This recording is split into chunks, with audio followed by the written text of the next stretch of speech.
Chris, the night continues at the Night in White. And again, we're talking about 10xing the lives of so many people out there. And we're with a phenomenal individual that is changing lives of young children and motivating minds across the state. Michael Mulgrew, thank you so much for being here at the Living Dreams podcast. No, thank you for having me here. And thank you for being part of this event, because these when community comes together and everyone's saying, we're here for children, we're here to help support the schools, we want to help the teachers, that's gold to us. That is gold to me. That makes me, that warms the embers of my heart. So it's just like, let's go. Let's do more and more of this. No, you're absolutely right. And Michael, you are quite a dynamic personality. That's quite that. I don't know about that. You're somebody here, your organization's making a huge change. What motivated Michael to take this path in life? Well, the issue is, if you walk into a school one day and say, I want to work in a school, people, no matter what, there's one thing everybody has in common. One thing is, I want to help children have a better life. That's it. Yep. That's it. So when it comes to, we're going to do everything, we're going to pour that passion into, you can't stay in our profession unless you have that.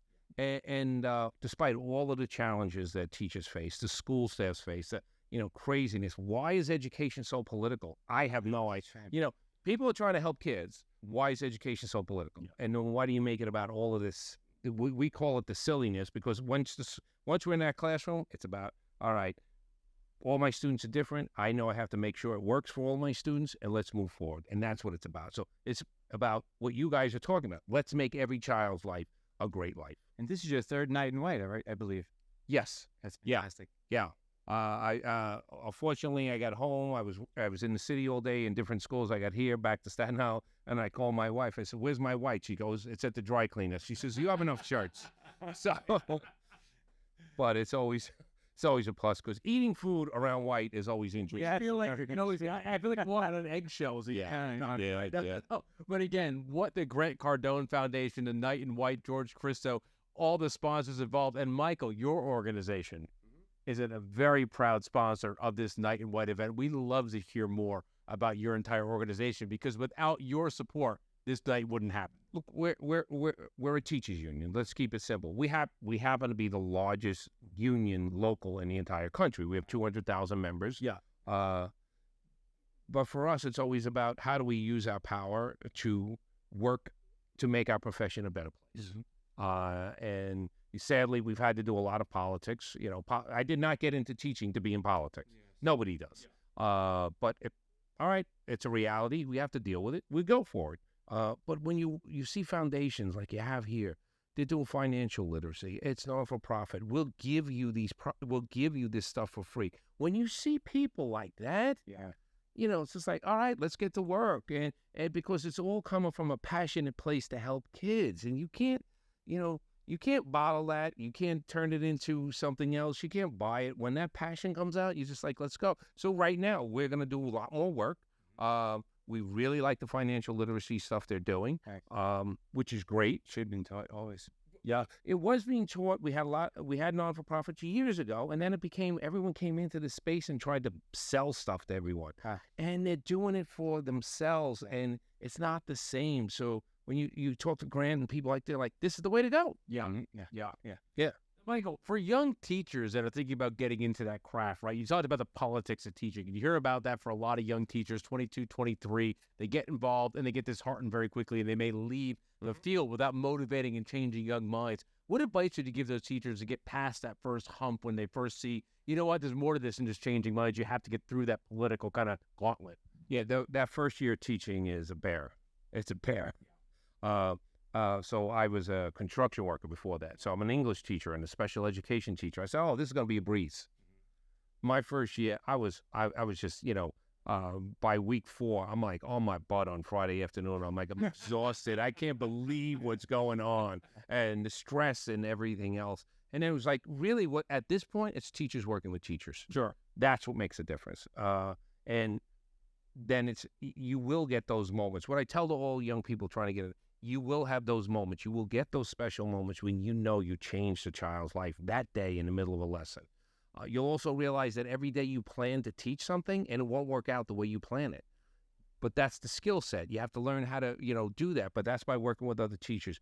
but you will get that intrinsic payoff where you know you're making that difference in that child's life, and you'll get it constantly. And teachers who stay in the profession, hundreds and hundreds of children, our students stay in touch with us, and I love what that's you what do. we love. I love what you do because we're all children once, and children are our future. So help these children today have a brighter future tomorrow. That's what we got to do. No, absolutely. No, and Michael, it's so beautiful. You came from a construction background. That's fascinating.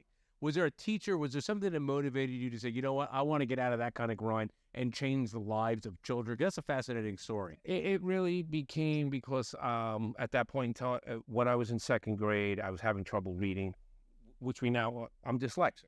Yeah, so we didn't know that word back then, but I'm dyslexic, and she had a meeting with my mother and said he has to do flashcards. He can't read this way, the phonetic way, and we'll go that way.